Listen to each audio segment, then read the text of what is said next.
Bien, alors nous allons voir le premier élément de la liste des 20 commandements du monteur. Le premier élément de la liste, c'est le jump cut. Si on regarde ces deux extraits vidéo, ces deux séquences, qui sont bout à bout, clouc, qu'est-ce qu'on observe? Elles n'ont rien à voir l'une avec l'autre.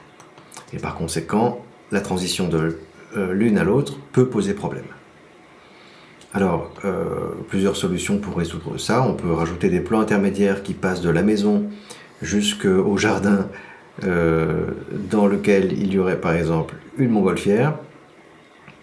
Ou alors, c'est ce qu'on va faire là, enrober le tout avec un son unique qui va créer le lien, la continuité d'une image à l'autre. J'ai préparé une petite musique, on va la placer, clouc. Et quand on regarde, et voilà, là ça passe beaucoup mieux. Donc jump cut, attention, danger, il faut prévoir quelque chose pour améliorer la transition d'un plan à l'autre lorsqu'ils sont très différents. Numéro 2, l'anticipation. Alors, regardons ces deux plans. Donc, qu'est-ce que l'on voit ici? On voit une personne avec un petit bout de papier et clouc, ici, on a la continuité du mouvement. Le mouvement ici du premier plan, il sort le papier et l'aligne avec son téléphone. Sur le deuxième plan, on a la continuité du mouvement. D'accord? Donc là, on a anticipé le mouvement, clouc, et on a une transition parfaitement naturelle parce que le mouvement a été anticipé dans le premier plan et que le deuxième arrive dans la continuité du mouvement. Voilà, ça c'est donc l'anticipation. En troisième, on a les 30 degrés. Alors regardez, quand on a deux images qui se suivent, clouc, ici, par exemple, ça passe pas très bien. Pourquoi? Parce qu'on essaye d'avoir au minimum 30 degrés de différence dans l'angle de prise de vue entre deux images. Alors c'est pas toujours le cas, parfois quand on change de focale ça suffit à faire l'effet, mais ici, clouc, on a l'impression d'avoir une saute plutôt que d'un montage. On a l'impression que c'est involontaire, alors que c'est parfaitement volontaire. Donc pour résoudre ce problème, soit on choisit un autre plan, soit par exemple, on va augmenter la valeur de zoom de cette image-là.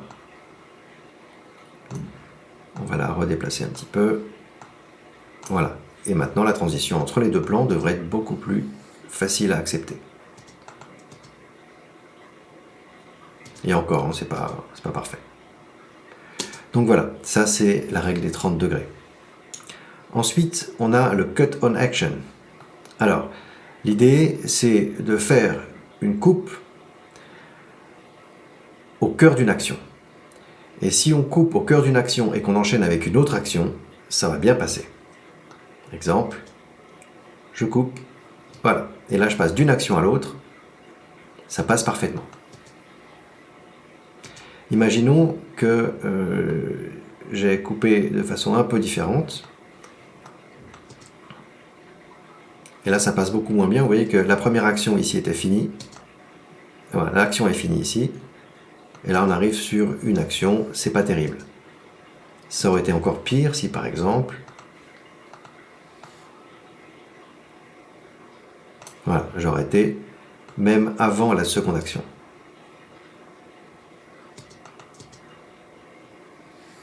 Voilà.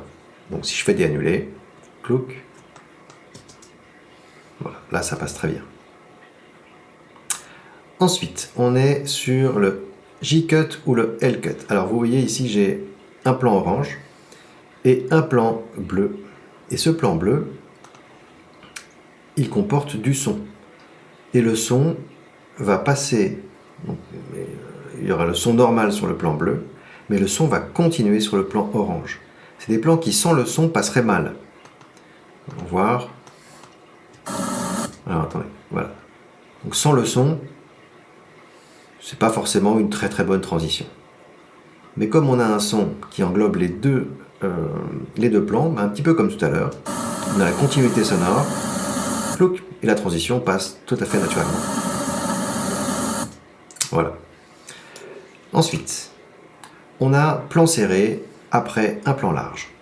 Alors, encore une fois, c'est pas une règle que l'on ne peut jamais dépasser, évidemment, on fait ce qu'on veut, mais d'une manière générale, on va passer d'un plan large à un plan serré, et pas l'inverse. Alors, pourquoi ? Parce que le plan large nous offre le contexte, et ensuite on peut comprendre l'action.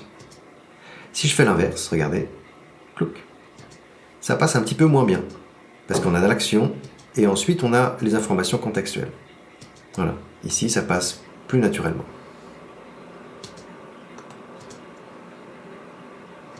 Bien. Ensuite, on a la continuité dans la vitesse d'un mouvement. Alors ça, c'est extrêmement important. Lorsque vous allez enchaîner deux plans, on va essayer de faire en sorte que la vitesse du mouvement de la personne qui est filmée, ou de la chose, ça peut être une voiture, ou une montgolfière, corresponde à la vitesse du plan qui suit. Si on a un plan avec une certaine vitesse et que le deuxième plan qui est enchaîné ne présente pas la même vitesse, alors on va avoir une coupure et l'enchaînement se fera de façon moins naturelle. Regardons ici. Voilà. Donc on a la vitesse, vous voyez la vitesse là, d'approche du papier, hop, c'est exactement la même vitesse avec laquelle le papier se déplie dans la deuxième image. Et donc on a quelque chose de très naturel. Ensuite, on est sur l'évitement des temps morts. Alors, ça va un petit peu de soi, mais regardez cette scène.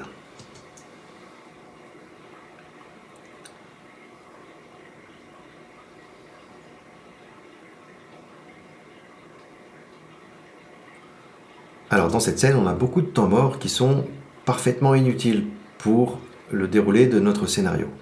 Par exemple, là, pendant au moins 1 seconde et demie, il va chercher dans sa poche.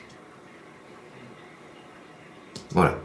Donc tout ça, on n'en a pas forcément besoin. On va donc couper sur l'action. Clouc, voilà. Alors, pas au début de l'action, mais juste un petit peu après pour qu'on puisse avoir le mouvement. C'est la règle de l'anticipation. Voilà. Donc, là c'est mieux.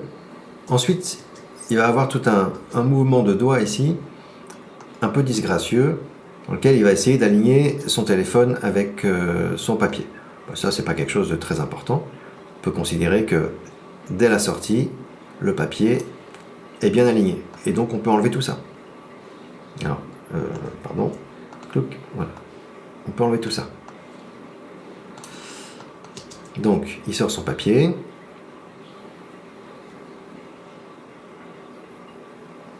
Voilà, là il hésite 50 fois. L'action c'est quoi ? Voilà. Donc on va pouvoir couper tout ça, parce que là en fait il ne fait que lire son papier. Alors peut-être que dans le scénario on a besoin de ce temps de lecture, mais c'est pas forcément obligatoire. Clouc. Hop. Et là il cherche dans sa poche, il essaye de tout remettre. C'est pas très important. Donc on va peut-être mettre un plan d'insert jusqu'à ce qu'il puisse sortir. On utilisera sans doute un autre plan. Voilà. Donc là, on mettra un autre plan, peut-être plus large, pour le voir sortir de la pièce. Et donc, d'une séquence qui était très longue, on a enlevé tous les temps morts. Clouc. Voilà. Encore une fois, si les temps morts font partie de votre scénario, vous pouvez évidemment les garder. Ensuite, la règle des tiers, vous la connaissez si vous avez suivi le cours de photo, c'est toujours la même. Rappelez-vous, le cadrage, le montage, la photographie, ça fait partie d'une même famille. Le langage de l'image est le même. Et donc là, ce qu'on va essayer de faire, c'est de faire en sorte que l'action d'un plan soit respectueuse de la règle des tiers. Vous voyez le plan ici, on a une sorte de chose là qui passe. Clouc, la caméra descend. Et là, on est au cœur de l'action, avec un tiers ici et un tiers à peu près ici. Alors, en montage, on va privilégier le premier et le troisième tiers.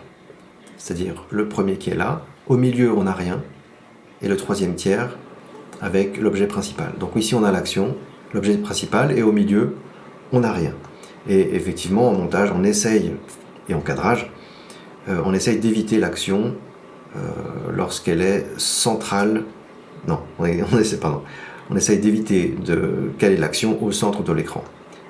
Pourquoi ? Parce que c'est moins dynamique. Encore une fois, c'est la règle des tiers qui s'applique. Voilà. Donc là, on est plus dans le cadrage que dans le montage, mais vous m'avez compris. Ensuite, on va essayer de privilégier les transitions naturelles. Alors regardez. Transition naturelle, vous en avez sans doute déjà vu quand par exemple une personne s'approche de la caméra et rentre littéralement dans la caméra. Donc en fait, la caméra passe au noir, hein, puisque finalement il n'y a plus de lumière. Et ça nous permet de faire un enchaînement naturel sur la même personne, mais cette fois qui s'éloigne de la caméra. Alors là, on va utiliser autre chose. On a quoi comme plan ? Chouk. Ben voilà. Là, en fait, c'est un très mauvais plan, vous voyez. C'est même un plan de transition. J'ai juste pas éteint mon téléphone pendant que je filmais. Et on va utiliser ce cafouillis d'herbe pour enchaîner sur un autre plan qui lui aussi comporte un cafouillis d'herbe. Et ces deux cafouillis vont nous faire une sorte de transition naturelle. On va regarder ce que ça donne. Choup. Voilà.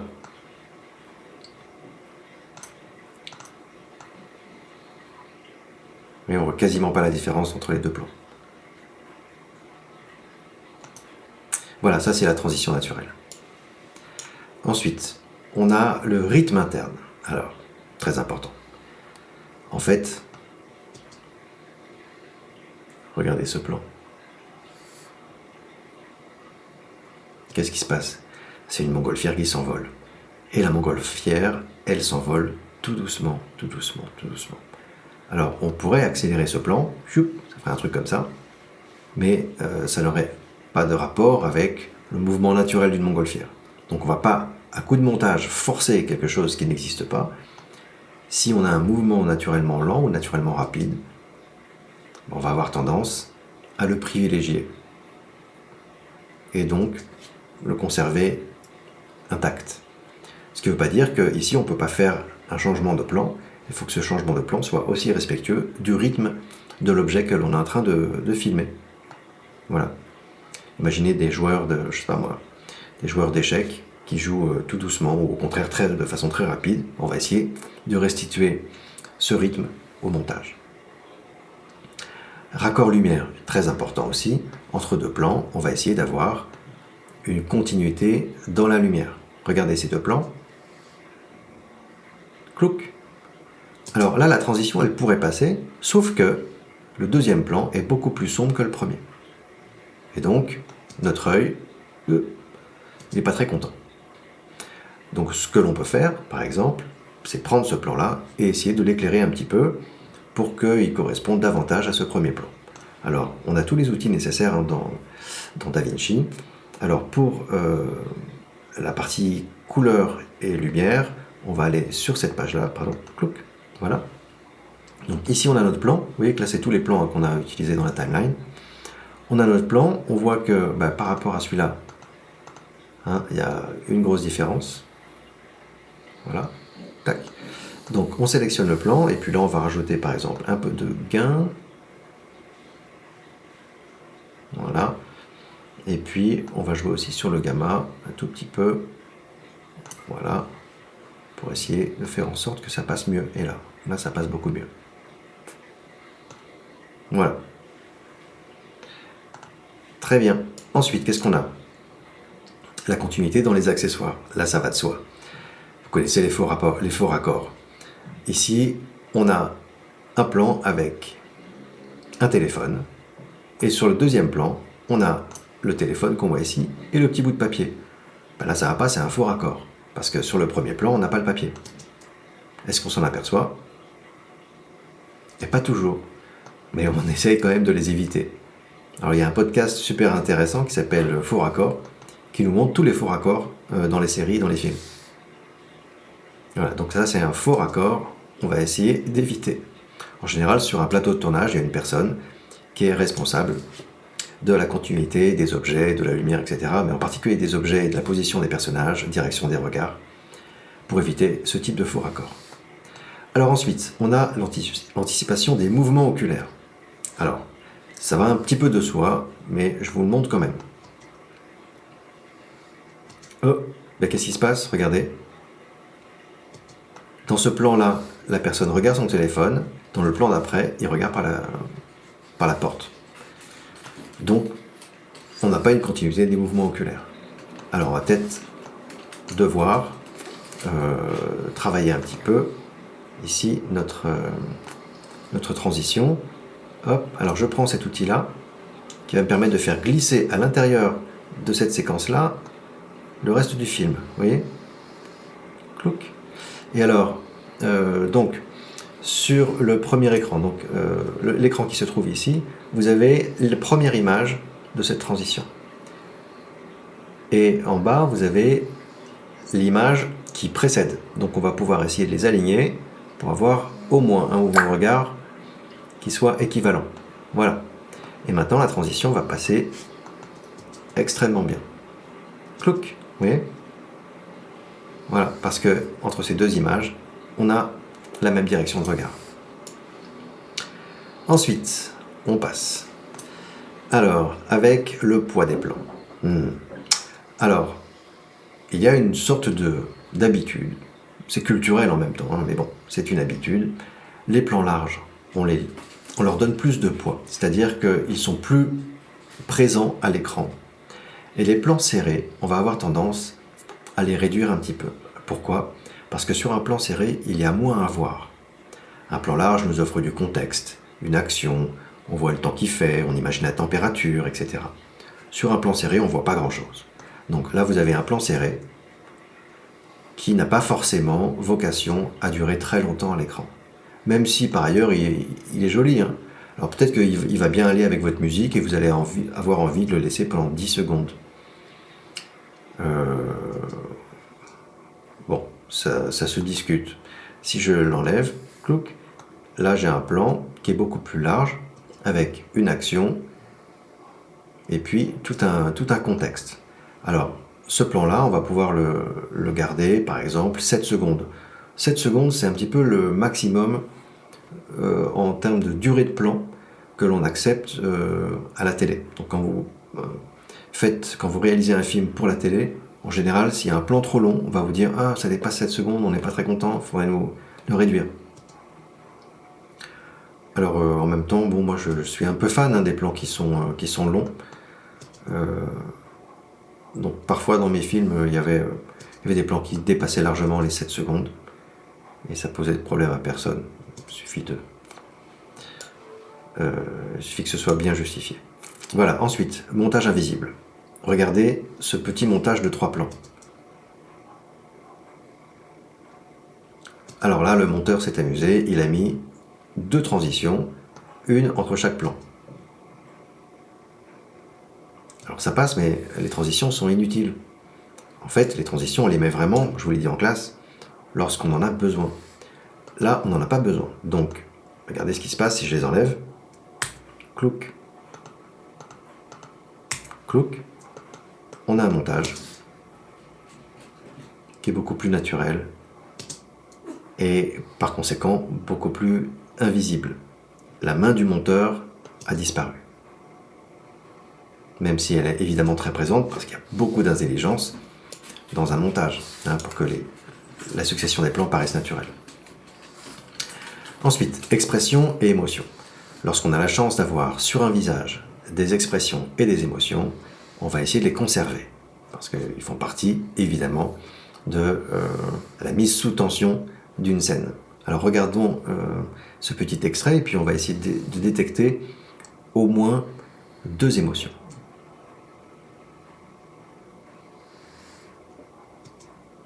Est-ce que vous les avez vues? Alors là, on est plutôt dans la catégorie des micro-expressions. Si vous voyez ici, clouc. Alors, il ferme les yeux, donc il cligne les yeux tout doucement, plus doucement que d'ordinaire. On voit que son corps respire à grands coups. Et puis il y a ses narines qui s'écartent. Voilà, donc là on est sur une sorte d'agacement. Là, on voit aussi un petit mouvement au niveau de la bouche. Voilà. Donc là, on est sur un agacement qui est probablement lié à une décision qu'il a à prendre. Et puis, deuxième émotion, regardez le nez. Clouc, voilà.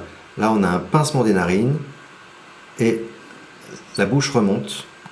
Hop, voilà. Et ça, c'est caractéristique d'une émotion de dégoût. Voilà, vous savez, quand vous sentez quelque chose d'absolument dégoûtant, en fait, vous pincez les narines pour éviter que vous absorbiez par le nez des éléments qui pourraient vous nuire. Et donc ça date des temps anciens. C'est Darwin qui nous explique ça.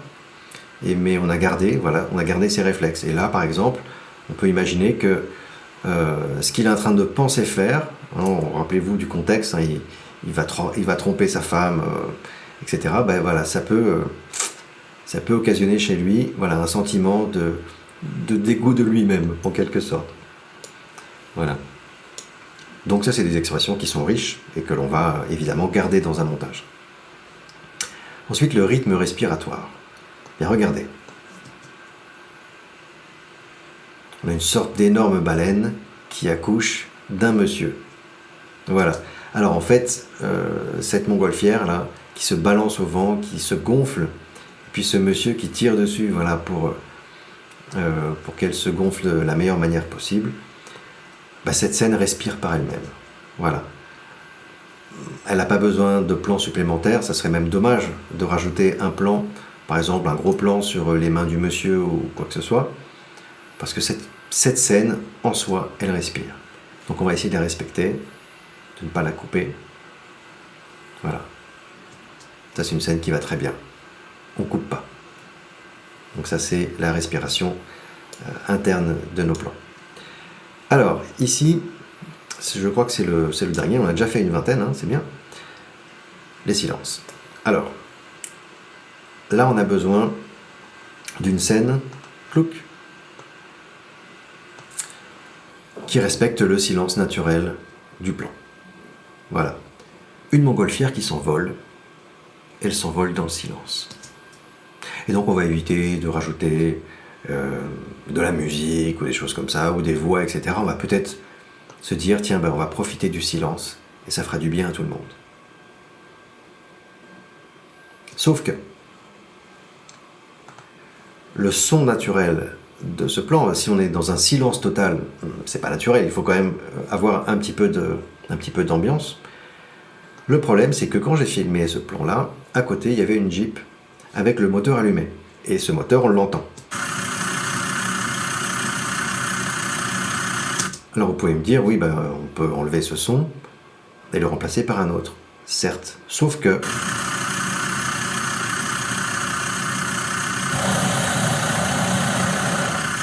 à un moment, on rallume les gaz, ça fait un ksh, et qui permet de reprendre un peu d'altitude. Donc ça, on va avoir envie de le garder. Alors qu'est-ce que l'on peut faire pour arranger ce plan ? Dans un premier temps, on va essayer de filtrer le bruit du moteur pour ne conserver que le bruit des gaz que l'on rajoute ici. On ne va pas complètement enlever le bruit du moteur, c'est toujours difficile. C'est plus difficile avec le son, je trouve, qu'avec l'image. Mais on va quand même essayer. Et puis ensuite, on va rajouter un petit bruit de nature un peu discret qui va permettre de camoufler pas mal de choses. Alors, je sélectionne le son et je me dirige sur cette page-là. Clouc. Et là, on va retrouver notre son avec le bruit du moteur. Alors, ce que je vous propose, c'est d'utiliser le filtre Noise Reduction.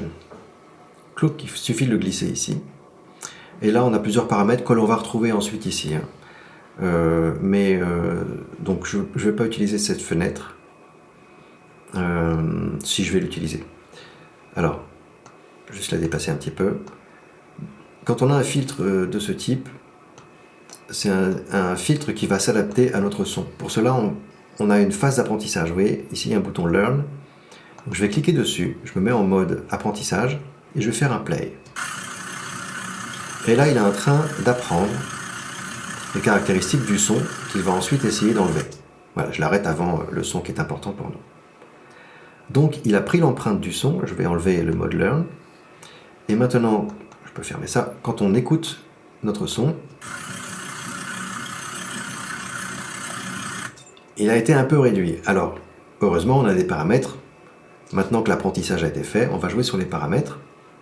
Alors, ici, on peut écouter simplement le bruit, le bruit qu'il va enlever. Voilà, il va enlever ça. Donc on voit la différence. Alors, voyons voir pardon, les petits paramètres que l'on a. Alors, le threshold ici, c'est, disons, le seuil à partir duquel la réduction de bruit va entrer en action. Donc, le seuil, c'est une ligne que l'on place, et puis quand le volume du son dépasse ce seuil-là, et c'est là qu'on va réduire le son. Donc, on a tout intérêt à mettre le seuil le plus bas possible. Parce que ça fait du mieux. On voit la différence. Ah oui, on va la mettre le plus haut possible. Ouais, voilà. En fait, vous voyez, quand je monte, en fait, je descends parce que je suis ici dans le négatif. Clouc. Donc, là, c'est mieux. Hein. Et si j'enlève le filtre, voilà, il y a beaucoup de mieux. Alors, ensuite, on a l'attaque, c'est la vitesse avec laquelle la réduction de bruit va intervenir, donc plus ou moins progressif. Donc ça, on ne va pas s'en occuper. Ensuite, on a la sensibilité. Alors, c'est la sensibilité de détection du bruit. Donc, une valeur plus élevée, comment dire ? Ouais, plus on va augmenter la sensibilité, plus il va considérer que le son qui passe par ses oreilles est du bruit. Vous voyez ce que je veux dire ? Très bien. Et ensuite, on a attack ratio.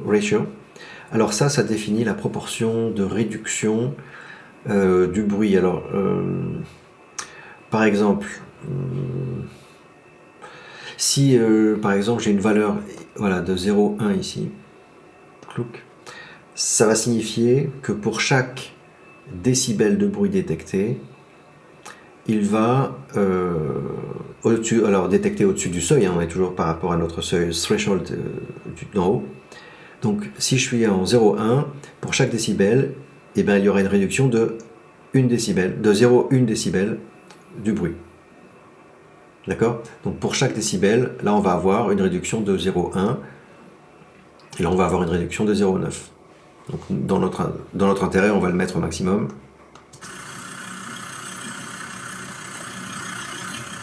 Et on voit quand même la différence. Hein. Ok. Alors ensuite, on a des choses importantes. Alors, bon, ça c'est le lissage du son dans le temps. On va pas trop s'occuper du lissage des fréquences, mais par contre, dry wet c'est ultra important pour nous parce que le son appelé dry, c'est le son sans le filtre. Si je mets dry à 0, regardez, c'est le son original. Et ici, c'est le son filtré. Alors, il est filtré, donc effectivement, on n'entend quasiment plus la voiture. Par contre, on entend un petit gouli-gouli de je sais pas quoi. Voilà, et donc on va jouer sur ce paramètre. On va peut-être rajouter un petit peu de naturel en le mettant pas complètement au maximum.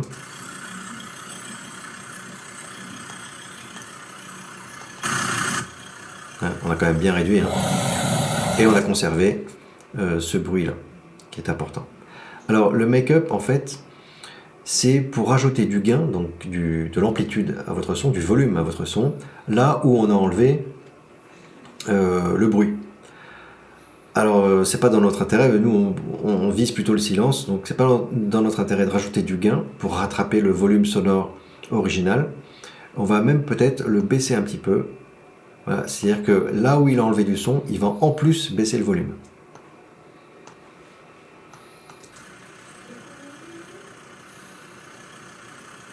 Pas mal. Voilà, donc on s'en sort plutôt pas mal, plutôt bien. On peut revenir sur notre montage. Donc on obtient maintenant quelque chose d'à peu près silencieux. On a conservé le bruit le plus important. Voilà. On a encore deux petites choses à faire si on le souhaite. La première, c'est, vous voyez qu'on a la ligne de volume ici. Ce qu'on peut faire, c'est j'appuie sur Alt et je crée des images clés là où le son est important pour nous. Donc je les crée voilà, pour protéger notre son. Et juste après, je crée deux autres images clés qui vont me permettre de baisser le volume. Clouc. Et donc là, on n'a vraiment plus rien. Et on obtient les gaz. Maintenant, si on veut rattraper du naturel, puisque là on obtient du silence, il suffit de rajouter un petit bruit de nature qui va bien. Et on obtient ça.